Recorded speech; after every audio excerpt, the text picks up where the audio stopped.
but if you can have your camera on, that would be great. So thank you all so much for being here at our 5th general body meeting for the fall semester. And we only have one more after this for the semester, so it's going by so fast. So just a few more reminders. We have the exclusive partnership with Testmasters. If you are considering taking the LSAT soon, it's a really great program. I took it, a couple other people on exec and directors took it. So you can definitely feel free to reach out to me or anyone else with any questions. Here's the breakdown of our discounts. And then we do have one Testmaster scholarship per semester for the most active member. And I put what it's worth just so you can see like how big a deal that is to win that from us. You just have to be active, attend a lot of events, and definitely if you're really interested in taking the LSAT soon, and especially if you're interested in the Testmasters program, I really recommend trying to get those points in till the end of the semester. And also don't be discouraged if you see other people's points on the spreadsheet, because a lot of times in the past we've had people who maybe don't want the scholarship, have already taken the LSAT, or have already won it in the past. So definitely keep that in mind and just try your best to go to events if you really want that scholarship. And then also included in your active membership and dues is graduation cords. So if you're graduating this semester, reach out to Michaela about those.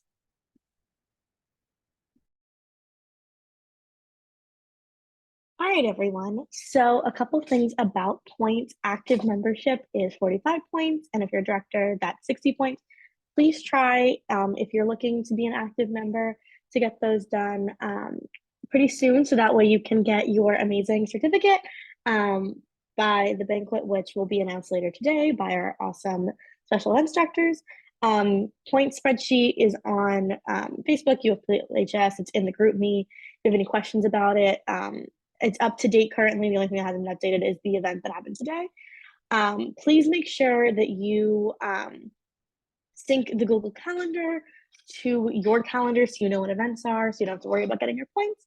And also, please make sure that you stay until the end of the meeting. The attendance form will be sent out in the chat. So you just fill it out, no worries. It'll be sent out like 5 minutes before the end of the meeting. So please make sure that you stay till then.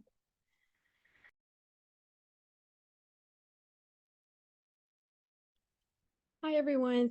Thank you for joining us to our 5th general body meeting. Today we have Judge Walker to speak to us, which is very exciting.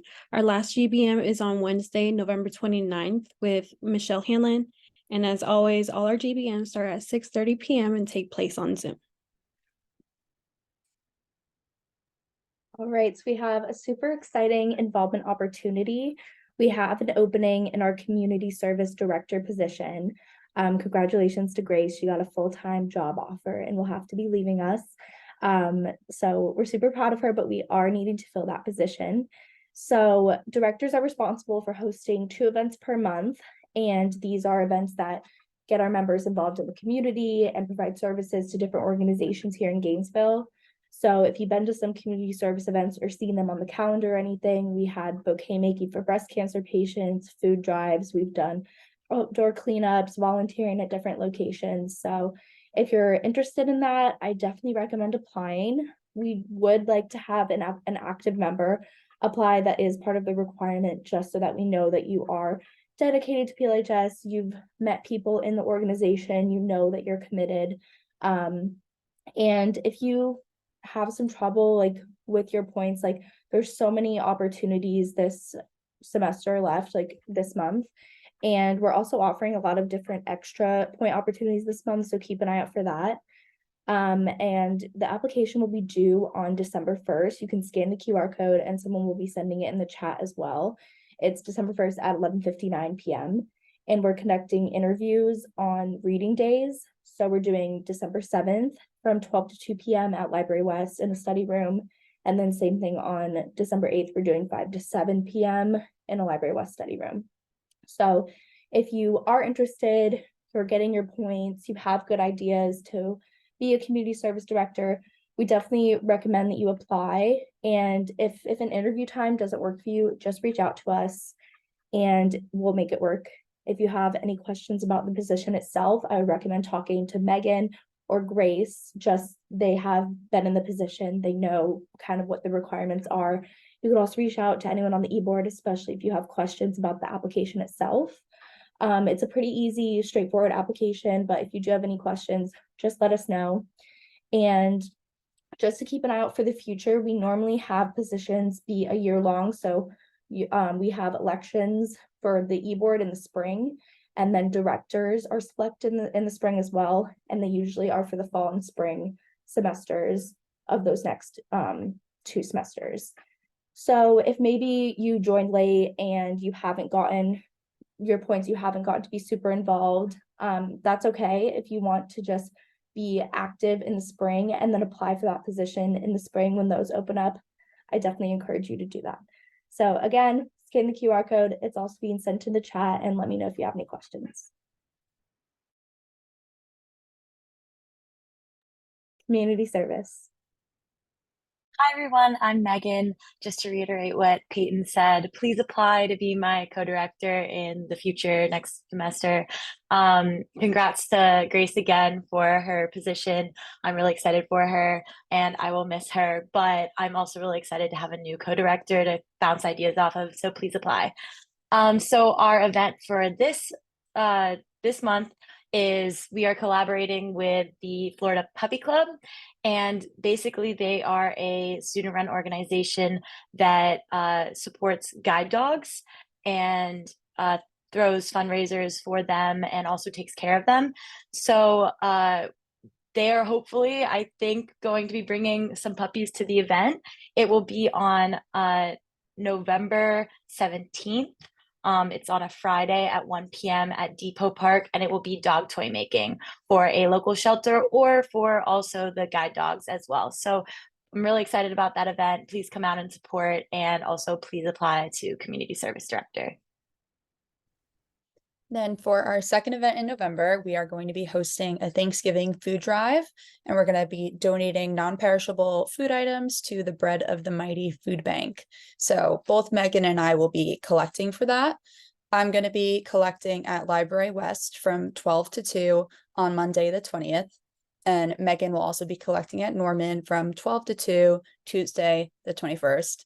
And not to be repetitive, but I will be going back home to New York after I graduate in December.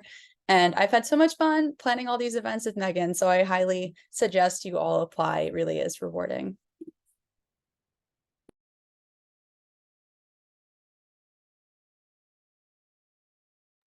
Thank you. Diversity.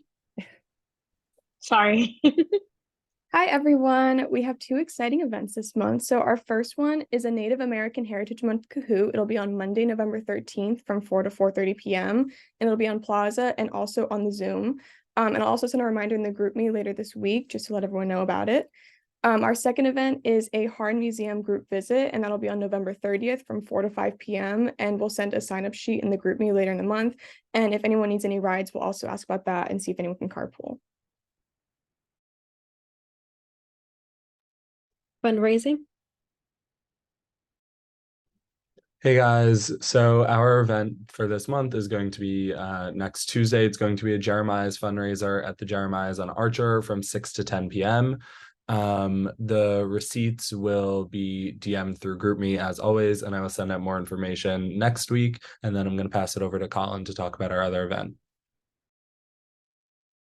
Hey everyone, so for our other event, we're still doing the crew necks. We decided to go with Design 2 based off of the results of the poll sent out in the last meeting.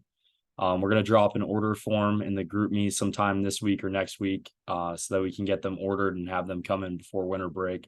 So just keep an eye out in the GroupMe for more information on that.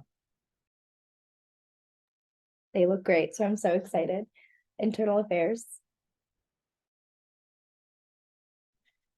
Hi guys. I just wanted to come on here and say thank you to everyone who showed up to our escape room event tonight. It was so much fun. And then Eliza is going to tell you more about our next event. So our next event is going to be in the Plaza on November 16th from 5 to 6 p.m. We're going to do a Thanksgiving potluck, and we're going to be offering extra points if you bring food. So we're going to send out a Google form and everyone can put down what they're bringing. So hope to see you all there. Intramurals. Hey guys, so we have a turkey trot November 17th at 12 p.m. It'll be at a Flavit. And I'll kick it back to Davis now. Hey, how's it going, everyone? Towards the end of the month, we're with our second intramural event. We're going to be doing football toss on November 30th. I think it's a Thursday at 3 p.m. It should be a good time. You don't really need to know how to play football or do anything like that. But if you participate, well, we would love it. So I'm going to pass it along to all related. Hey guys, so our next event is at the Plaza of the Americas from 5 to 6 p.m. We are going to be playing Kahoot, which is going to be super fun, debunking legal myths in the media, and we might have a few snacks. So come by if you want to play. As my co-director Gabrielle said, guys, it's gonna be fun, kind of relaxing Kahoot that we play on Thursday, and then for after Thanksgiving break, specifically on November 28th, we're gonna actually have a Zoom with one of the attorneys in the local Gainesville area from Meldon Law, which practice personal injury law. So they'll be able to talk about that as well as talk about some interesting cases that they may have had. Mentor mentee. Hey guys, thanks to everyone that participated in our personal statement workshop. It was super beneficial for me, so I hope it was for you guys. We have one more event this month on the 15th at our normal time, 5:30 to 6:30, and it's going to be more of an open panel Q&A with all of the mentors. So if you haven't been a part of the mentor mentee program, this would be a great meeting just to show up and ask questions and hear what the mentors have to say. So yeah, hope to see you all there. Mock trial. All right, so this is our big week before we have our competitive teams competition on the 11th and 12th, and then our in-house teams competition will be on the 14th. Yep, so this week we are going to be having our open house Wednesday. It's going to be 7 to 9 at the law school in 355C. So make sure if you guys are interested in mock trial or just want to see what we've been doing so far, everyone is welcome to come. Public relations. Hi, so we have a really great point opportunity. This is going to be a professional development document that has like a couple different tabs on it. So internships, law school spotlights, LinkedIn's, and scholarships. And so if you fill out information for each one and send me proof on GroupMe, you'll get a point per thing. So I'll drop that in the chat. And also thank you to everybody who filled out that interest form. We're super excited to get those crew necks ordered for y'all and to rep them. And then like always, just remember to follow us on Facebook and Instagram to stay updated with all of the events and all the GBMs that we're having. Yeah, thank you guys. Special events. Hi, I'm Maya, one of your special events directors. So the annual fall banquet is going to be on November 27th from 6 p.m. to 8 p.m. at 1908 Grand downtown. There will be dinner, games, and this is when you guys will receive your active membership certificates, which is very exciting. So please try and fill out the form I'm about to send in the chat to RSVP and let us know about any allergies as soon as possible. We will also be asking for a $5 deposit to lock in your spot. So keep an eye out for information on that in the GroupMe later this week. And yeah, I'll pass it over to Mariana. Hi everyone, I'm Mariana. I'm the other director of special events. Maya and I have worked really hard to plan a really amazing banquet, so we can't wait to see all of you there. The food is going to be really good, and we're also planning a very fun night, so make sure to show up if you can. About the dress code, we made this Pinterest board that you see linked there below. We can send it out later in the GroupMe, but overall it's just cocktail attire, and of course you can just wear what makes you feel comfortable. And also as we get closer to the date, we can send out a carpool sheet, so even if you don't have a way to get there, still fill out the form if you want to go, because we'll make sure that you get there if you want to.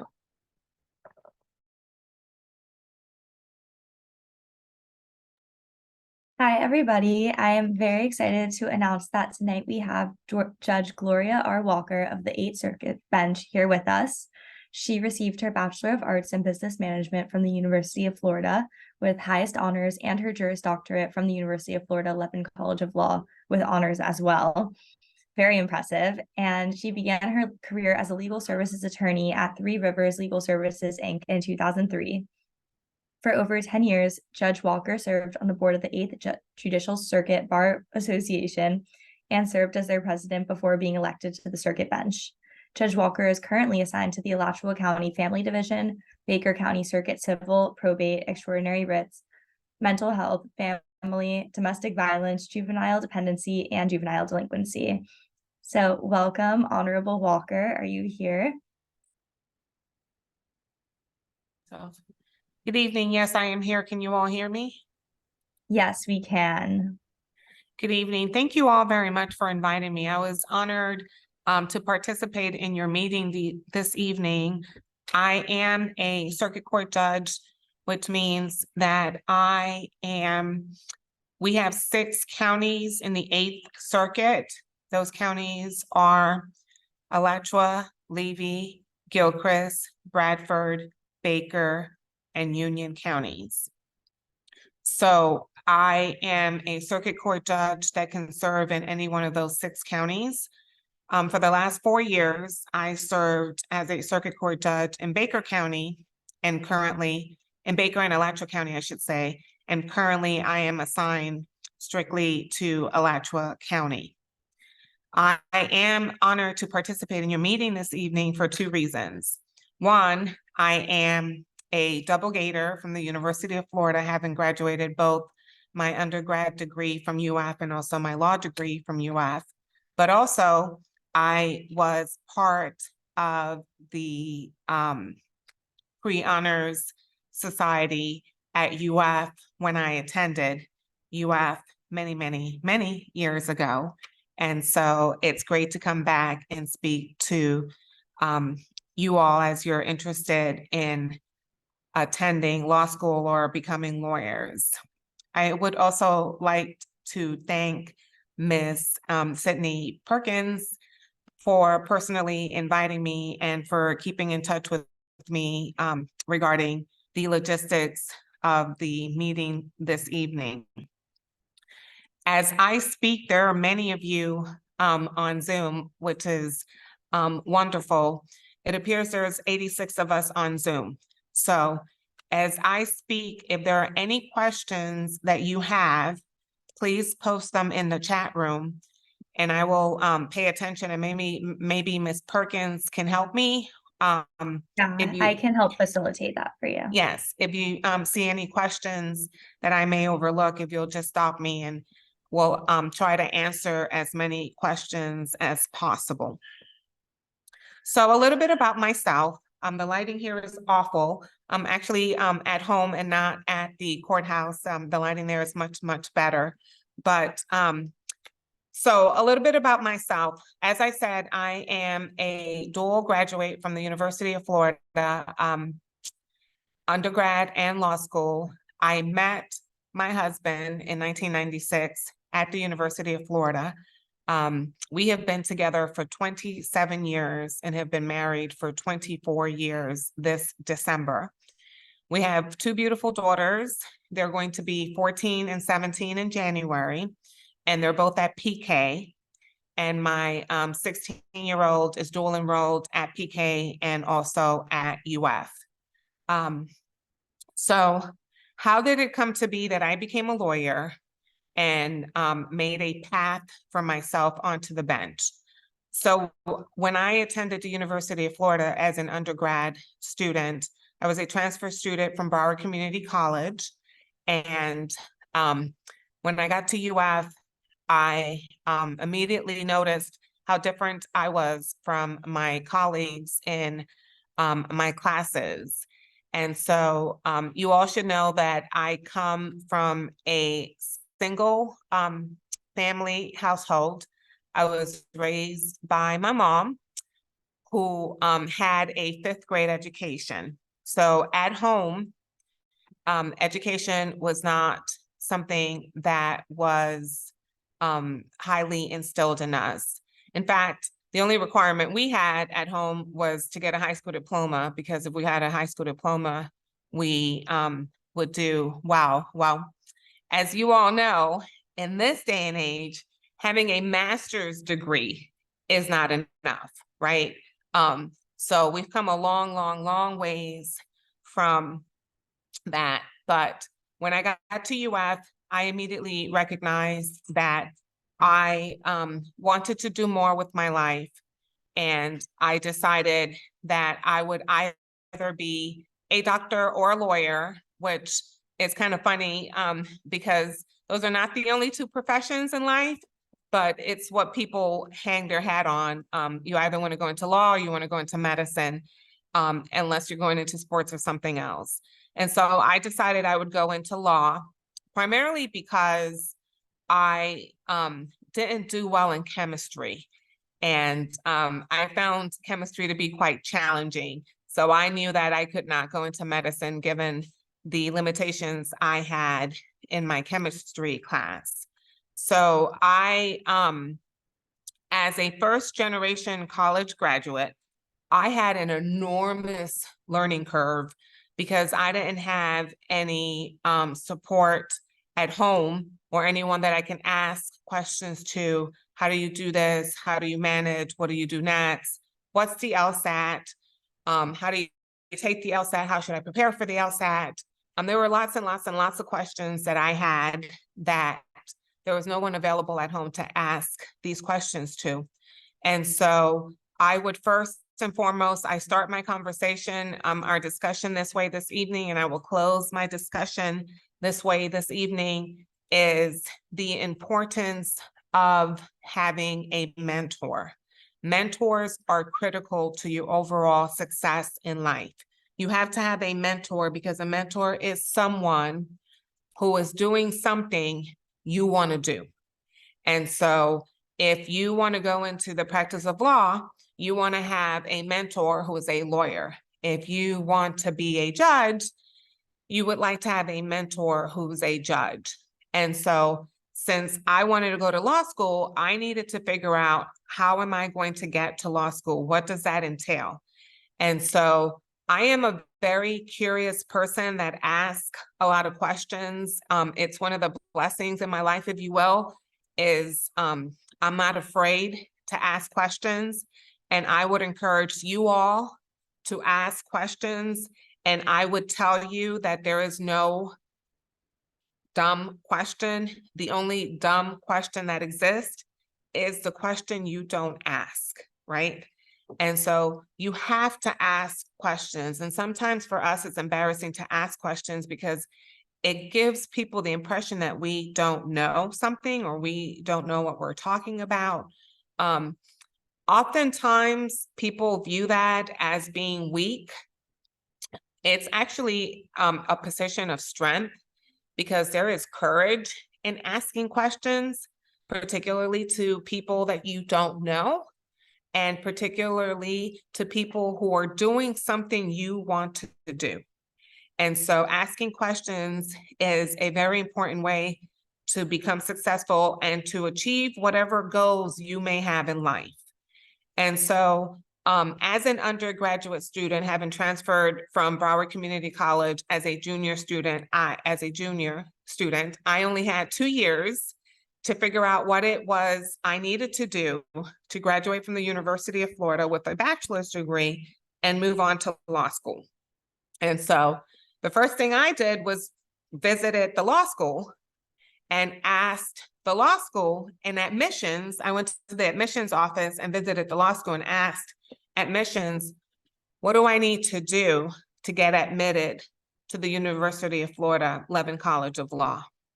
And they have an admissions committee, and those folks were incredibly friendly and happy to ask or answer any questions I had.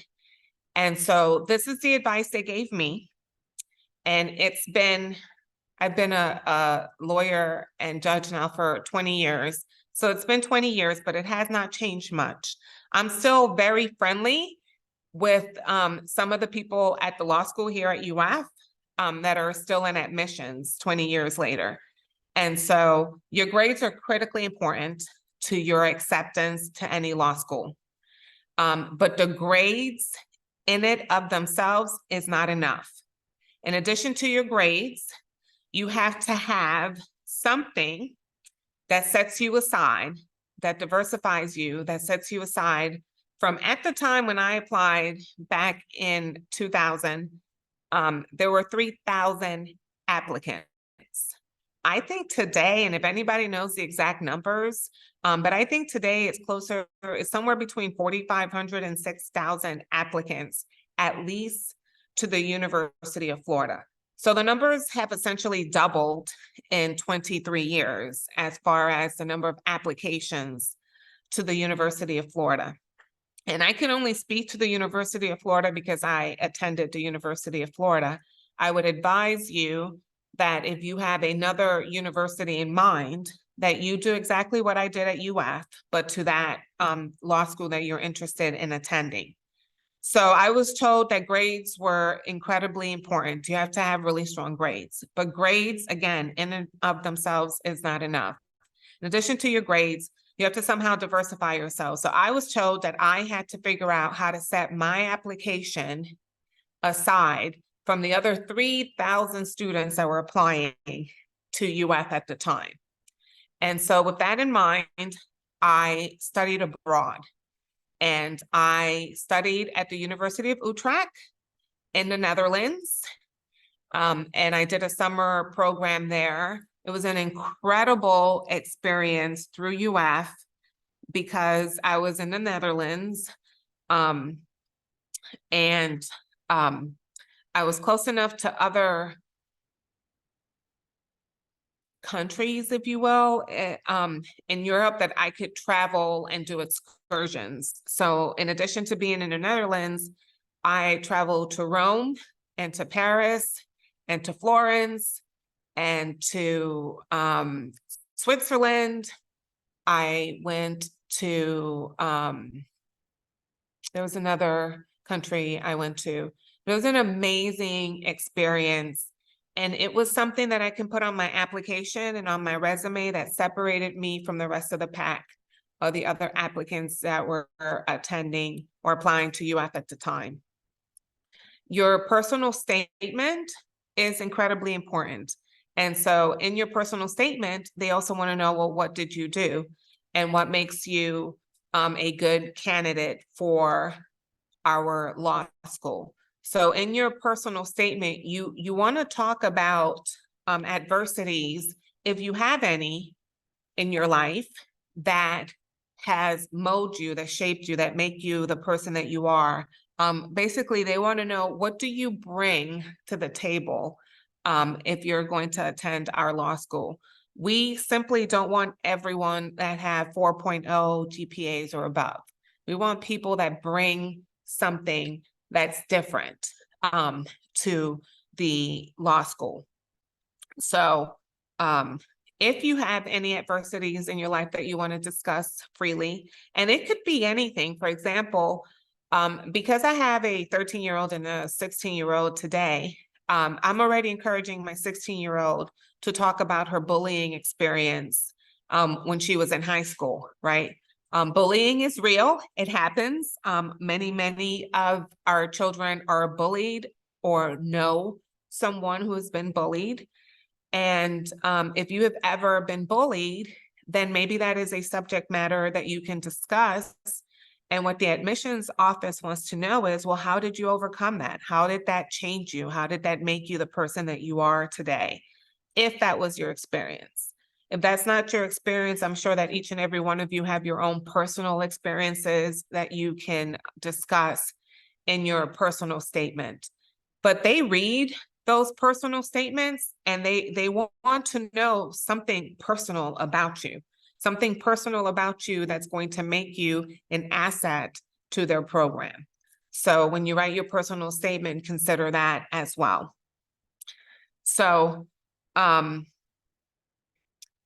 let me tell you a little bit about law school. So before I do that, let me tell you about the LSAT.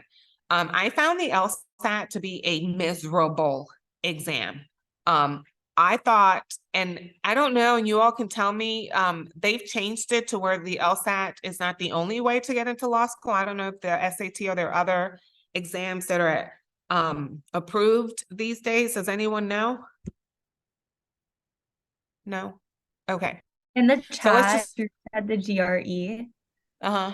I Okay. I know for most schools it's still the LSAT. UF now has a program though where if you meet certain criteria and have like a really good GPA and involvement and stuff, I don't know the exact stats. I'm sure someone here does, but you can do a special program where you don't have to take the LSAT, but you're not allowed to take the LSAT. So you can do that program, but it's like you have to get it basically. Okay. Okay. You all should look into opportunities in addition to the LSAT. So I found the LSAT to be a miserable exam. For me personally, just given my upbringing and background. So again, I've mentioned earlier that my mother has a 5th grade education. I am bilingual. English is actually my second language. I am Puerto Rican. I was born in Puerto Rico. And so at home we spoke Spanish. And so I struggled a little bit with the English language. And then when I was at Broward Community College, this is something else I want to emphasize to you all if you've ever experienced this. Don't ever let anyone tell you you can't be what you want to be, right? You personally have to believe that you can be whatever it is you want to be, and that nothing is impossible for you. And so because English was my second language and I didn't write well at community college, I actually had a professor tell me that I would amount to nothing in life because I couldn't write. To this day, I would love to see that man and show him that I am a circuit court judge in the 8th Circuit. So yes, I've amounted to more than nothing in my life, but that statement of his really shaped the person that I am today.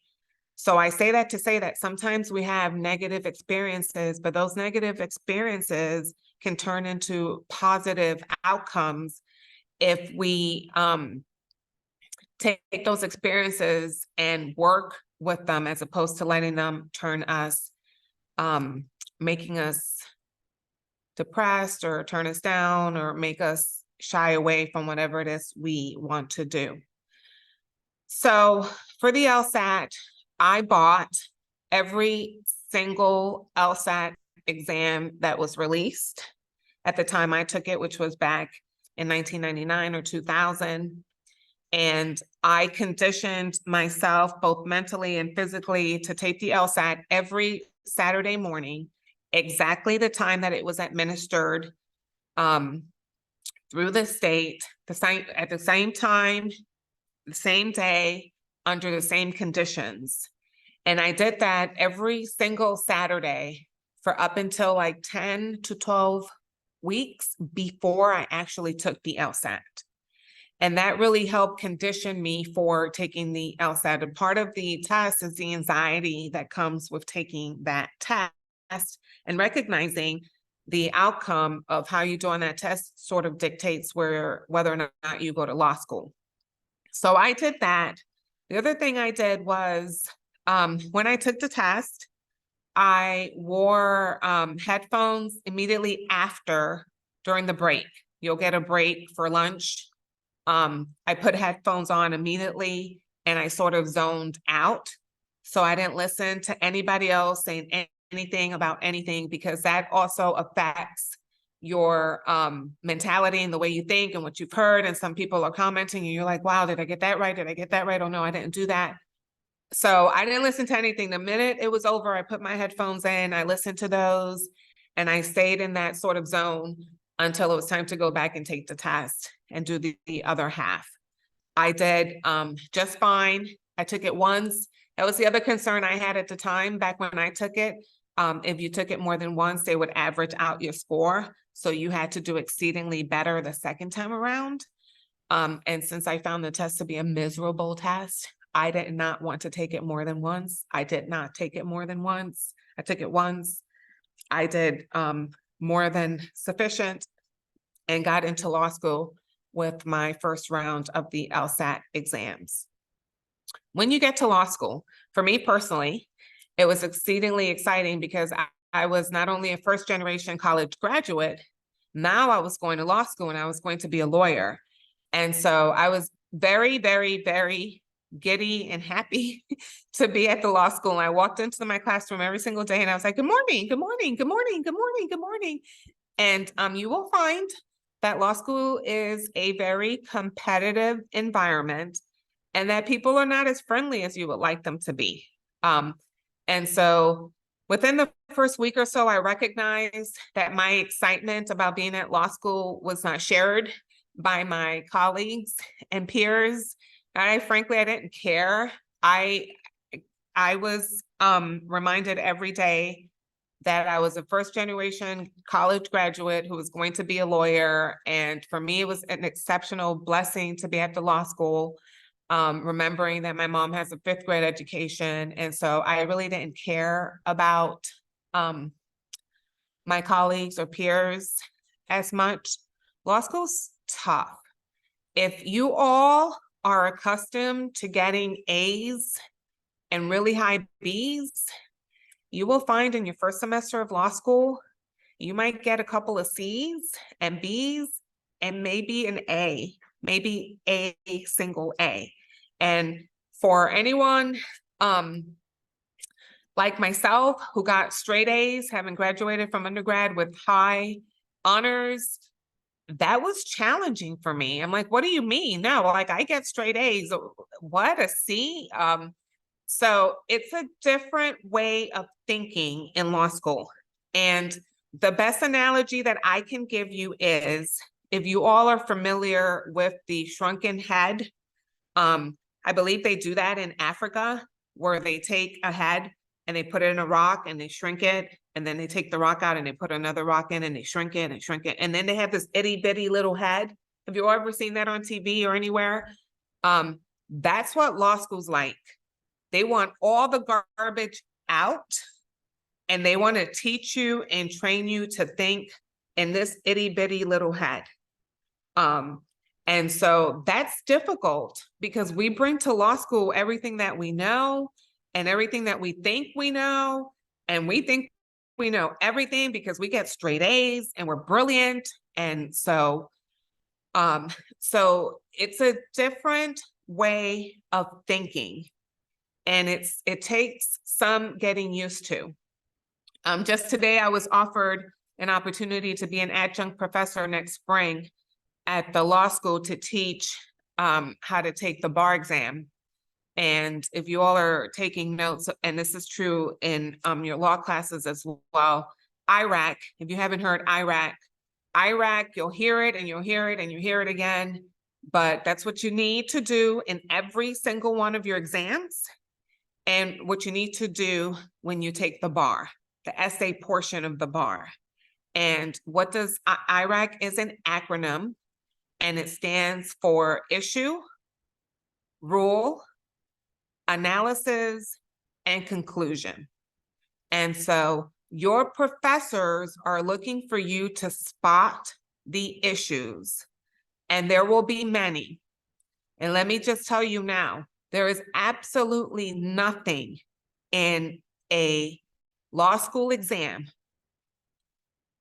in a scenario that they give you, there is no word in that scenario that is not relevant. Every single word that is given to you in a fact pattern, whether it's for the LSAT or when you get to law school or when you take the bar, every single word has a significance, it has a meaning, and it means something. And you have to be able to identify what that something is. So when you take an exam at law school, first of all, you only take one at the end of the semester. Your entire grade is based on one single exam at the end of the semester. So all semester, you're taking notes, you're attending classes, you're listening to the professors and all of their philosophical feelings about blah, blah, blah. But your entire grade is based on one single exam at the end of the semester. And so what you need to learn to do is IRAC. They're going to give you a fact pattern. They're going to ask you to identify the issues. What are the issues? There are many. What are the rules that govern for every issue? You have to be able to know what those rules are. That comes from an entire semester of taking classes. Then you have to do your analysis. Well, it could be this if that, or it could be that if this. That's why I say that every single word that is presented matters, because one single word can change the outcome of your analysis. And then you have to make a conclusion. Is it possible that something is yes? Is it possible that it's a no? Is it a maybe? Right? And you're going to be able to conclude that only based on your analysis. But IRAC, IRAC, write it on the top of every single one of your exam papers, including as you get ready to do the LSAT. IRAC. What's the issue? What's the rule? What's the analysis? What's your conclusion? There are available to you at the law school some resources. There are circulating out there some old outlines that you can get that will assist you in law school. If you get an old outline, please be sure to annotate, add in your outline your own notes that will help you understand the issues. There are also resources at the law school are the old exams that the professors have given and have administered. I am a little anal. I took every single old exam that was available to me to take. It helped me identify what that particular professor was looking for, how that particular professor administered a test. And again, just like the LSAT, you want to take that practice test in practice-like conditions, right? Same timing, same condition, and all of that helps you. Where students struggle is they run out of time. They freeze, they run out of time, they don't get everything done, and that's where the struggle begins. And so if you get into the habit of conditioning yourself to take exams in similar conditions under like terms, that will prepare you. That'll take the anxiety piece out of it and will assist you in preparing for the exam. You will also find that study groups are phenomenal in law school. What I personally love about the practice of law are two things. One, it's very collegial in nature. So I and all 92 of you can come together with the same fact pattern and come out with 100 different conclusions to the same exact fact pattern. And it begs the question, how is that remotely possible? Well, we don't all think alike, right? We all have different ways. We all analyze things differently. And it doesn't mean that any one of our answers are better or worse than the other answers. It just means that if I study with the 90 of you that are on Zoom, you're going to help me develop better answers because I see it from my perspective, but I also see it from your perspective. And so when I do my analysis, I'm able to include my perspective along with your perspective. And so my analysis is broader, which will yield more points as far as the professor is concerned. Speaking of studying and working together, I have this in my little outline of notes to discuss with you. Don't ever, ever, ever, ever, ever, I can't emphasize this enough. Don't ever, ever, ever cheat. If you are studying with a partner and you run out of time, your schedule doesn't permit for you to do your own work, and you have your partner's work, do not ever submit your partner's work as your own, because you've run out of time, and it's just easier to do that because you have it, it's there, it's available to you. I can tell you, I started law school in 2000. So I've been a lawyer for 21 years, and I will answer that question in just one moment. And in my first year of law school, you'll work together in groups a lot, professors like that, again, because it's a collegial sort of nature of what we do. Two heads are better than one, as they say. But one of my colleagues in law school submitted someone else's writing work as their own. That law student was suspended. He graduated 2 years after I graduated because of his suspension. He then had that negative mark on his record. And then when he had to apply to the Florida bar, they didn't let him in because his character was at issue.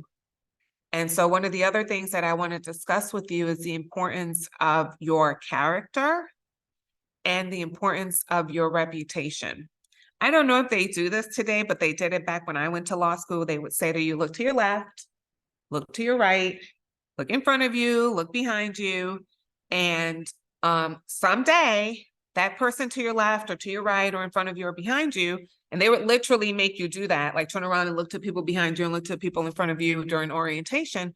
Someday that person is going to be on the other side of you in a case that you're trying, or on the bench as a judge presiding over a matter in a case that you're trying. And just 2 weeks ago, I was in court presiding over a case, and the name looked vaguely familiar to me. And I was like, gosh, I know that name from somewhere.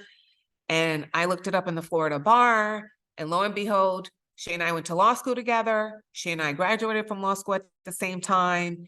And so, yes, this was a student friend of mine, and I was the presiding judge, and she was a litigant in a case that I was presiding over. And so it absolutely happens. You just never know. So your reputation in law school, it's all you have is your reputation. It's all you have. So if you have a good reputation, one that can be trusted, then people will trust you. But if you have a shady reputation because you cheated, you turned in somebody else's work, or you just can't be trusted, then that's the reputation that will follow you. And regrettably, in the legal profession, you only get one opportunity. And so if you have a bad reputation, no matter how many good things you do later on in the future, it's that one bad thing about you that will follow you your entire legal career. So for what it's worth, try and maintain your reputation to the extent that you can. Again, law school is incredibly competitive, and people will push you to the limit. There is a distinction between scarring your reputation and just being competent and trustworthy and a person who knows what they're doing and who can present their information as best that they can. So let me give you some advice. Let me try to do this quickly because I'm running out of time and I haven't even gotten to point number 10 in my little outline here. Do not volunteer your first year of law school in anything. You all haven't just joined you towards the last 10 minutes of your announcements. You all are doing amazing things and you all are very involved. All of that is very good. All of that is very necessary for your resume and your applications and to get into law school. Once you get into law school, in your very first year of law school, it is my high recommendation that you do not volunteer for anything, because law school is like nothing you have ever done before. And you have got to give yourself the very best opportunity possible to try and understand what it is you're doing. And so they don't recommend you volunteer, and they don't recommend you work in your first year of law school. Sometimes that's not feasible for everybody, but if that is feasible for you, do not volunteer, do not work. In your second and third year of law school moves very differently from anything else I've ever experienced in my life. Everything's done a year ahead of time. So by the time you finish your second year of law school, you have landed a job for when you graduate from law school a year later. So while I am telling you, do not volunteer for anything, pay attention to all of the announcements, pay attention to all the job fairs, pay attention, and do participate in as many mock interviews as possible. All the law schools prepare you for mock interviews. I continue to do mock interviews today for law students who are graduating. Attend a mock interview. I'm going to ask you difficult questions. I'm going to ask you, why should I hire you? What about you makes you special? You know, all those types of questions that you want to be prepared to answer if you ever have an opportunity to be interviewed. In your third year of law school, volunteer as much as possible, take as many practical classes as possible, and get out there and do as much as you can do in your third year of law school. I am going to tell you something which is a little scary.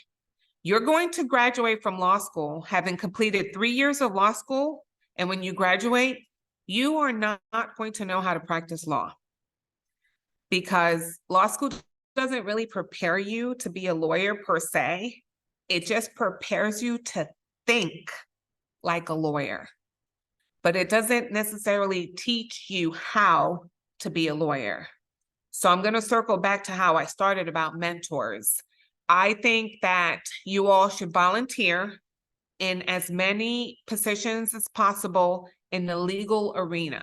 I don't know how many of you actually know what you want to be when you, quote, grow up, but a lot of people attend law school and they don't have a clue what they want to be. And in the legal arena, there is so many things that you can be. You can be a prosecutor. You could be a defense attorney. You could be a legal services attorney. You could be a public interest attorney. You could be a corporate attorney. You could be a legislator. You can be a teacher. You can be a professor. Law school opens the door to so many opportunities. People go to law school and never practice law a day in their life, but just the mere fact that they have a law degree helps them. How would you recommend finding those volunteer opportunities? Okay, let me answer that question. There was another question that I missed. Okay. People, I would love to hear about your path from lawyer to judge. In my opinion, what are some necessary steps to take after law school in order to become a judge? Okay, so we in the legal profession, we love free labor, right? So that's why I say volunteer. No one is going to turn you away. So volunteer. If you are interested in being a prosecutor, submit your resume to the state attorney's office with a cover letter and volunteer to work at the state attorney's office. Same thing if you want to be a defense attorney. If you want to go into corporate law, same thing. We don't ever turn away free labor, and you have to volunteer to do that. Having mentors is incredibly important, because a mentor is a person who knows somebody that knows somebody who's going to get you in the door. So having mentors is important. If you're in the 8th Circuit, if you're here in Alachua County, I don't know what year you all are in, we have the Bennett Inns of Court, the Atkins Inns of Court. Those are both free to law students. We also have the 8th Judicial Bar Association. And so every county, there are 20 circuits, there are 20 circuits in the state. Every circuit has a bar association. You all should be a member of a bar association, a student member of a bar association wherever you want to go in your legal profession.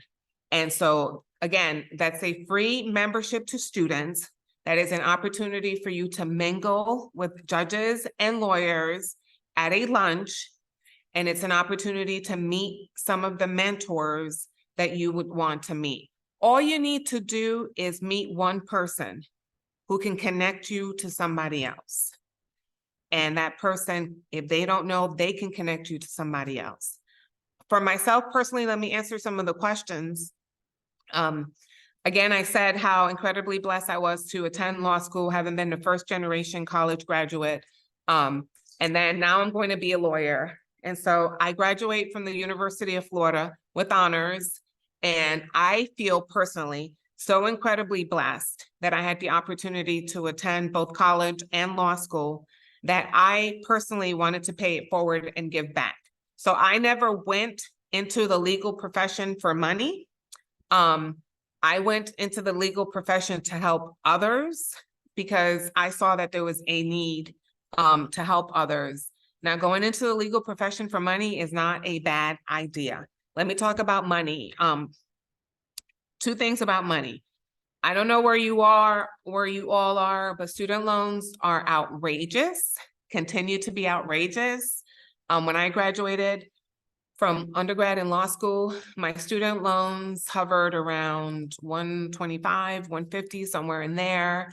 I've been supervising law students for 14 years when I worked in legal services as a managing attorney and director of litigation. And some of my law students coming out of UF had $200,000, $225,000, $250,000 in student loans, which I thought was just crazy.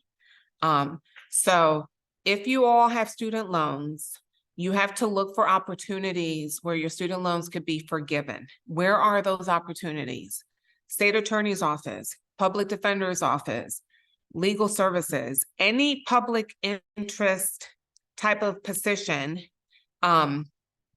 If you work for 10 consecutive years, 120 payments, your student loans will be forgiven in its entirety, whether it's 100,000 or 250,000. If you devote 10 years into public interest type work, your student loans will be forgiven. Let me talk about the path to the bench. I never, ever in a million years thought that I would be a judge. I didn't strive to be a judge. I just wanted to be a lawyer. For me, that was a big deal. For me, having a college degree was a big deal. Being a lawyer was a bigger deal. So I worked in legal services representing the poor, the abused, the elderly, the disabled. I did that for 15 years, and I absolutely loved what I did.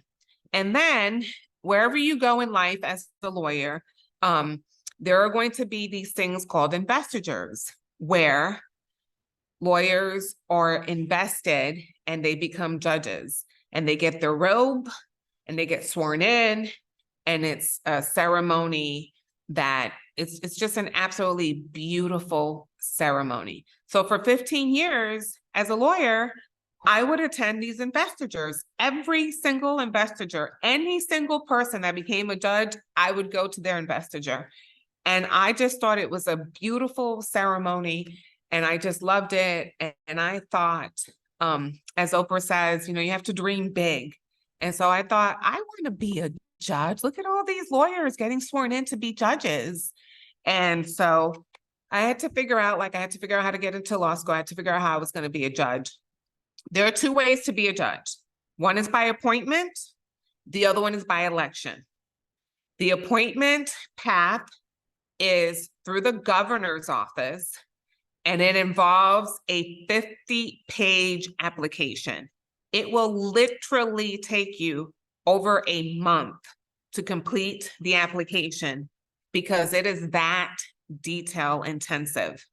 And so you complete the application, you submit a writing sample and letters of references and all. You put together this beautiful package with your picture, and you submit it to a local committee. So wherever you all are going to be in life, there are local committees, J&C committees, judicial nominating committees, and they are 9 individuals comprised of lawyers and lay people, business people, who look at your application, who call all your references, and they determine whether or not you are a good candidate to be a judge. And if they think that you're a good candidate to be a judge, they submit a list to the governor's office. Typically, it's a list of 6 individuals. Typically, 12 people apply, 9 people apply, 10 people apply, but they submit a list of 6 individuals, lawyers, to the governor's office, and then the governor vets those 6 applicants further, and they determine who they want to interview. And then ultimately the governor determines who he or she, if it's always been a he, will be appointed to be the next judge in whatever circuit you may be in. If you're interested in being a judge, I can tell you that the governors love state attorneys.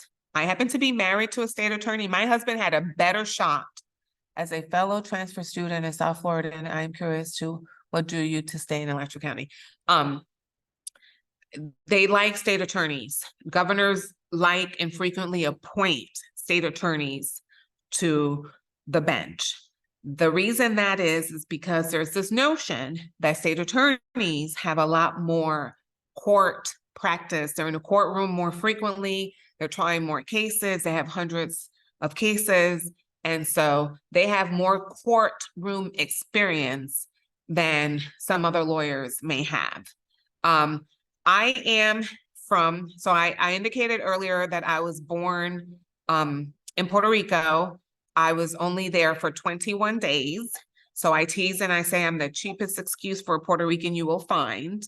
But I was raised in Brooklyn, New York, and I came to Florida in 1989 because my little brother at the time was getting into some trouble, and my mother, with a 5th grade education, had enough wisdom to know she's got to get us out of New York. Otherwise, my brother was probably going to get into some serious trouble. So I came, I was in Fort Lauderdale, and I lived in Fort Lauderdale for many, many years. What drew me to school, to BCC at the time, was dead-end jobs. I was shampooing dogs for a living in my early 20s. And I thought, God, you know, I love animals, but I cannot envision my life, me shampooing dogs for the rest of my life. And so that's how I ended up going to Broward Community College. I came to the University of Florida as a transfer student from Broward Community College. I loved the university. It was the first time I had ever encountered such a beautiful campus. And so again, as I said earlier, that's where I met my husband of 23 years. We've been together since 1996, 27 years. And I loved Gainesville. Gainesville works if you're married and you have children, right? If you're going to start a family and you are settled, Gainesville is a beautiful town to settle in. It's a really great place to raise a family. If you're from South Florida, I'm from South Florida. My family still lives in South Florida.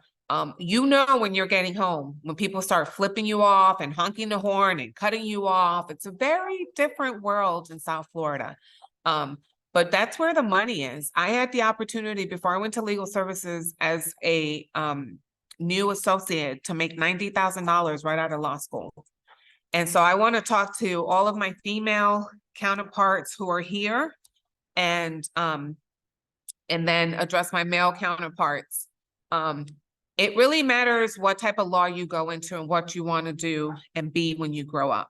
I was very selfish because I wanted to be a lawyer, and I wanted to be a mom, and I wanted to be the mom who raised her kids. Like, I wanted to be the mom who instilled my values in my children, and I didn't want my children raised by nannies and other people because I was not available. And it's one of the reasons I chose public interest work, because it gave me the opportunity to be both a lawyer and a mom. It also gave me the opportunity to try all my cases. You all are going to quickly realize, and it's okay, it's a profession. Every single one of you, when you get out and start practicing law, you're all going to be grunts. What does that mean? You're going to be working really, really, really hard. Somebody else is going to take all the credit for everything that you did. You're going to be carrying boxes and suitcases and briefcases and working in, not literally dungeons, but, you know, in offices without windows or in cubicles or whatever the case may be. It's a rite of passage. It's what we do. It's the profession that we're in. And so it depends how hard you work and how much you want it, how well you do. but each and every one of us are going to start that way because that's just what we do. So if you want to be at the forefront of it, if you're interested in litigating, the public defender's office, state attorney's office, public interest, legal services, because those are the types of places where you do all the work, all the grunt work, all the research, and you actually get to try your cases and present your arguments and do your crosses and your openings and et cetera. You get to do all of the work. If you go into the private sector, you're going to do a lot of grunt work. It may be 5 years before you get to see a courtroom as second chair. And that's okay too, so long as you have a mentor and you know what it is you want to do or be when you grow up. Whatever it is, each and every one of you wants to be. Love what you do, whatever it is. And it's difficult because I don't know how many of you actually know what it is you want to do, but when you figure that out, love whatever it is you do, because in this profession, you're going to be doing it on nights, on weekends, on holidays.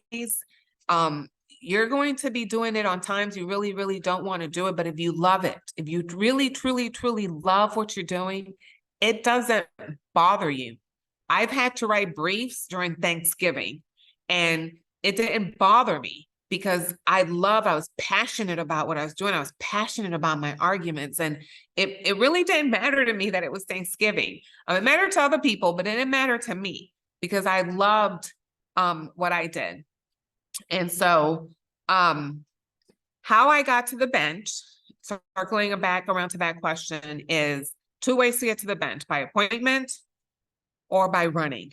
So it was made real clear to me that I would never, is there in attendance? It was made real clear to me that I would never get appointed to be a judge because the type of work that I did representing the poor, the abused, the elderly, the disabled, those ideals didn't mesh well with our governor. And so I would never get appointed to be a circuit court judge for those reasons. So if I wanted to be a judge, the only other way for me to be a judge was to run. And so I decided I would run. Now, let me remind you, I had a legal services salary, which meant I wasn't in private practice and I wasn't making as much money as associates in private practice. But I have an incredible work ethic and I work really, really hard. And I got out there just like when I got into law school. I asked a million questions. What do I have to do to be a judge? What does that entail? What does that entail? And I ran in 6 counties: Alachua, Levy, Gilchrist, Union, Bradford, Baker counties. Those were a lot of counties to run in. And I killed myself for 8 months working 12 to 16 hours a day.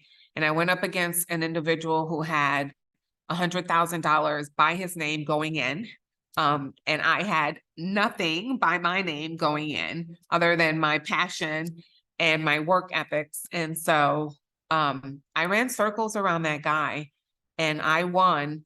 And what's pretty amazing about that are 2 things. One, I'm the first female, Hispanic female in our circuit ever. We've never had a Black female. We've never had a female of color ever since our courts were established in 1903 to hold the seat that I hold, which was pretty remarkable.